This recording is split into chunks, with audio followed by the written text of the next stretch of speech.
नमस्कार दोस्तों, आशा है आप लोग कुशल मंगल होंगे। यह तो आप सभी जानते हैं कि विजयादशमी के दिन श्री राम जी ने रावण को मारा था। तो इस वीडियो के माध्यम से हम रावण के बारे में जानेंगे।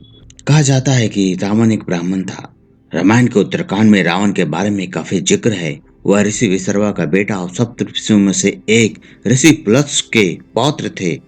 तो इस नाते तो रावण एक ब्राह्मण था, परंतु वायु पुराण के 17वें अध्याय में वर्णन के अनुसार पुलह, पुलत्स, कश्यप और अगस्त्य ऋषि के संतानों को राक्षस के श्रेणी में रखा गया है। तो इस प्रकार रावण ब्राह्मण कुल से होकर भी एक राक्षस था। और तो और रावण की माता का नाम कैकसी था, जो कि राक्षस परिवार से थी। कैकसी के पिता शक्तिशाली राक्षस सुमाली और माता केतुमती थी।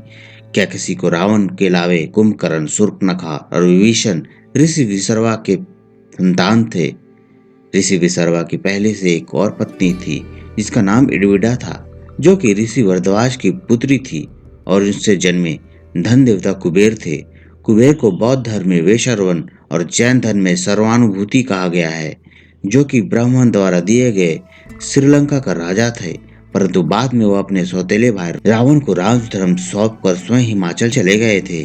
कहा जाता है कि राक्षस परिवार को सुमाली और उसकी पत्नी केतुमती श्रीलंका के अपार धन प्राप्ति के लिए ही अपनी पुत्री कैकसी का विवाह ऋषि विसर्वा से करवाया था। रावण को श्रीलंका राजधर्म मिलने से उसकी माँ और उसके नाना नानी का सपना पूरा हुआ था। साथ ही श्रीलंका में राक्षस राजतंत्र का स्थापना हुआ था।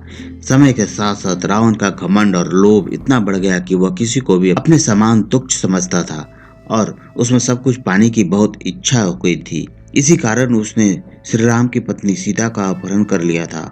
वाल्मीकि रामायण के 6ठे अध्याय में वर्णित युद्ध कांड के अनुसार अपनी माता के कहने पर भी रावण माता सीता को अपनी बंदी गृह से रिहा नहीं किया था और तब उसकी माता को अपने बेटे के आतंक का आभास होता है।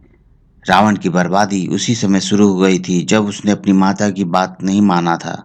पद्म पुराण के पाताल खंड में युद्ध काल का वर्णन है, जो कि कुल 87 दिनों तक चला था, जो कि हिंदी के पौष माह शुक्ल पक्ष द्वितीया से शुरू होकर चैत्र माह कृष्ण पक्ष 14 तक चला था। तो आशा है आप लोगों को यह वीडियो अच्छा लगा होगा। धन्यवाद।